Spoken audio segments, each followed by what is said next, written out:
But you have to submit and take action in order for this strategy to work. See, I'm trying to piece this together. We have to do something. We have to go through some mental training. We have to go through some physical training. And it may hurt a little bit. Like I mentioned before, your brain might hurt a little bit. But it's okay to just turn it off and come back a little bit later. All right? I have been a litigator, trial attorney, and estate planning attorney for over 25 years. Prior to law school, after the military and college, I entered into the financial planning and tax preparation business. This was my part-time business. It was in securities, mutual fund sales, annuities, life insurance, variable, whole life, term, and I prepared taxes and represented a few clients even before the Internal Revenue Service, all prior to law school. My biographical outline is on my website, and when you visit my School of Economics, you will see it there as well. It's in more detail there. Not failing to mention that I am also, and just as important, an ordained Baptist and non-denominational minister. I share this just to let you know I am skilled and highly qualified as a 21st century minister, grounded in the realities of our spiritual consciousness and material reality. As the scriptures teach us that we must be able to live in this world, but it also instructs us that we are not to be consumed by the things of this world. I pray not that thou should have taken them out of the world, but that thou should have keep them from the evil. Keep them from the evil, right? John 17:11 and 14 through 15. The members of the church are constantly being reminded that even though they are in the world, they should not be of the world. See, and that goes back to our initial statement that money is the root of all evil. See, there's money and then there's evil. The evil deals with your spiritual condition. The money deals with the material world. Do you hear what I'm saying? I'll make it plain. I'll try to make it plain and break it out to you. So that way I'll leave you a little thought process there. So that way thought process so you can connect the dots. I can't tell you everything. It's better that way. This is boot camp. We are not being obedient to this mandate.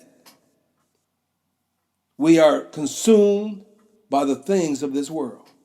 And just look around. Look at these reality TV shows and where they fighting over money. And they have lost their way. Cussing each other out. My.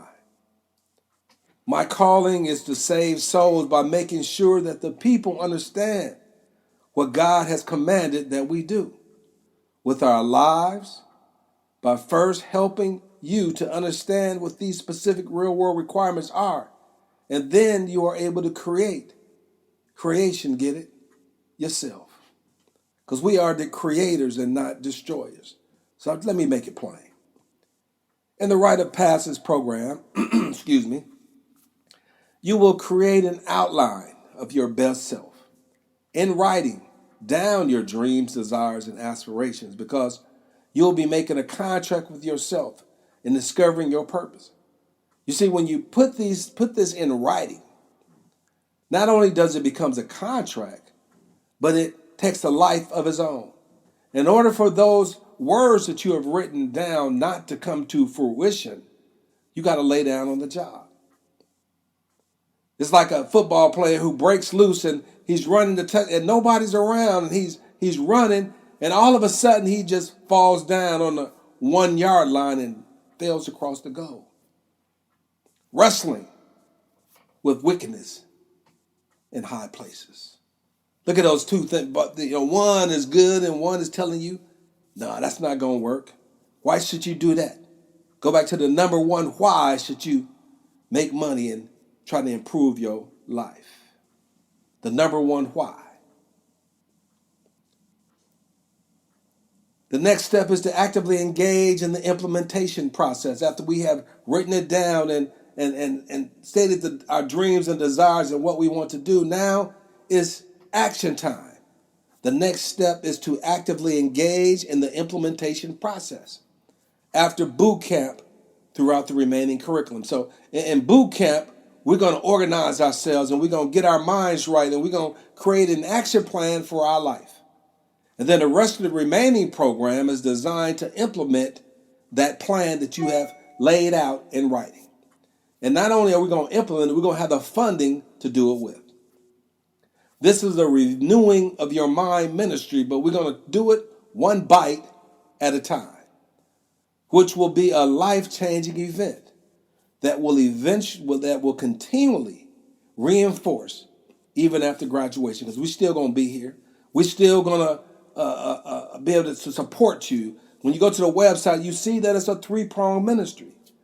It's a three-pronged ministry, and this is your ministry that I'm giving to you. The Temple of Inner Peace and Prosperity, Boardwalk School of Economics, University in your home, and then our business and legal department. Mighty, it's powerful, but you have to be prepared. You have to get the knowledge. So you have to wrestle with yourself. Wickedness in high places in order to overcome that and then throw that to the ground so you can work on your personal growth and development. Don't worry how long the course is right now. Because remember, learning is a lifelong process anyway. But this is a ministry that you can fellowship in your spiritual nature and also grow together in your material nature, your material world. Spiritual nature and your material world. They have to coexist. They have to be in balance. Don't worry how long, like I said, don't worry how long the course is right now. We'll get to that. And if you have been visiting my videos and website, you already know. But that's really not important right now because your salvation is at stake. Your salvation is at stake. We know times change, goals change, but you will have the framework in place to live a Christ-centered life by following certain God principles, in which I make clear in my 7-day orientation program, which is a warm-up for the remaining course to get you oriented, focused, and started on your journey. Principles that are reinforced throughout this life-changing 21st century ministry.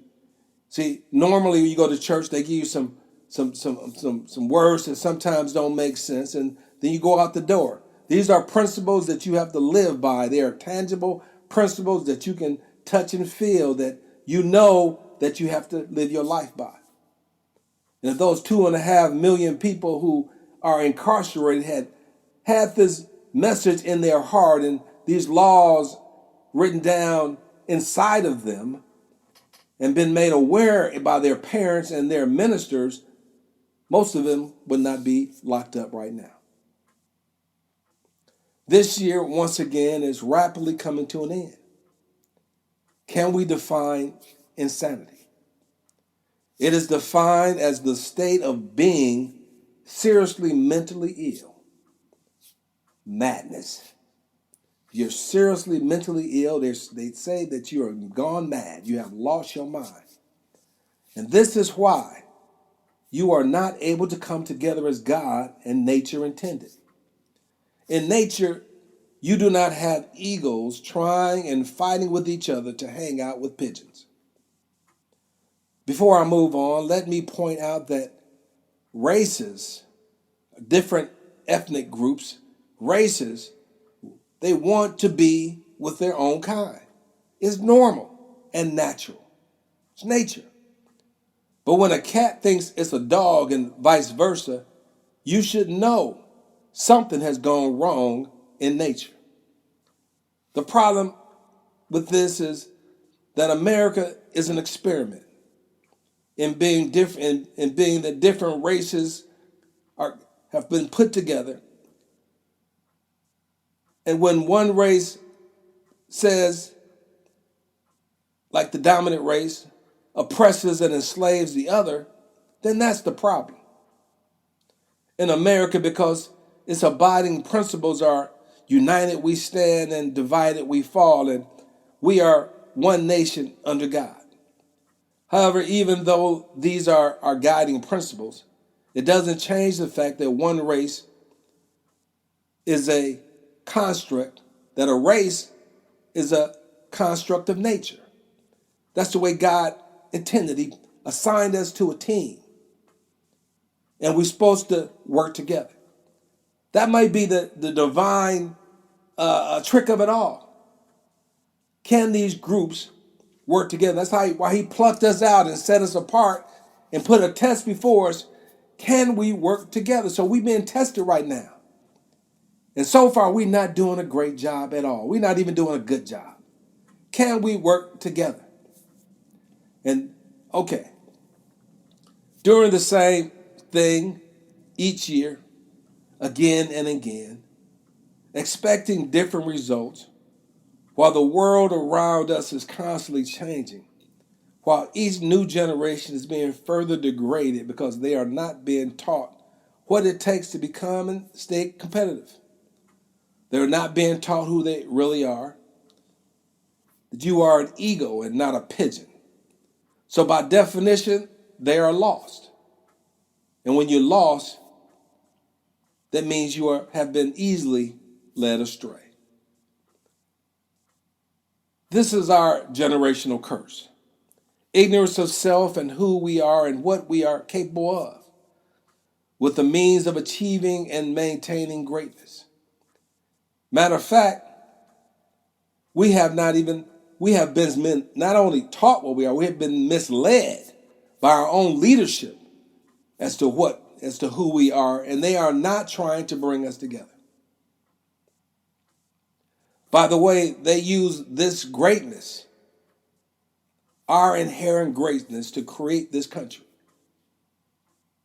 Well, let me rephrase that. This country was already here when they got here. But they allege that we rebuilt this country and it was built in their image. However, they have lost their way because they, the dominant culture, they believe that they built this all by themselves without our help and the help of other immigrants. They have become a delusional people. As a result, become even more schizophrenic, which has led to their world decline, taking us with them. Could it be that God is attempting to get our attention? That we need to change our ways and start thinking again? Time is going to pass, no matter what. And in a couple more years, we'll be once again looking to elect another round of politicians telling us the same old lies and deceptions. There's a saying, stupid is what stupid does. Stupid is what stupid does, which is a product of insanity. Can we step back for a moment? And as we look ourselves in the mirror of deception and those around us and ask, not what's happening. You know, you go to a brother, what's happening? What's happening? But ask instead, why do we keep being this stupid? How can we cure this madness? How can we cure this madness? The answer is our leadership has been consumed by the things of this world and this country, so much so that they do not see themselves as their brother's keeper. It's not just them, because we even boycott and do the same thing to each other. The problem is that our leadership is profiting from this exploitation of its own community, while we are turning our back to one another in our indifference. In other words, we have been consumed by the things of this world. We care more about things than we do our relationships with one another. Because if you take away all this materialism and things, all you have left are your relationships. All you have left is one another. How can we expect some outside force to swoop down and do for you that what you are unwilling to do for those whose team you have been assigned? This doesn't mean that you can't love and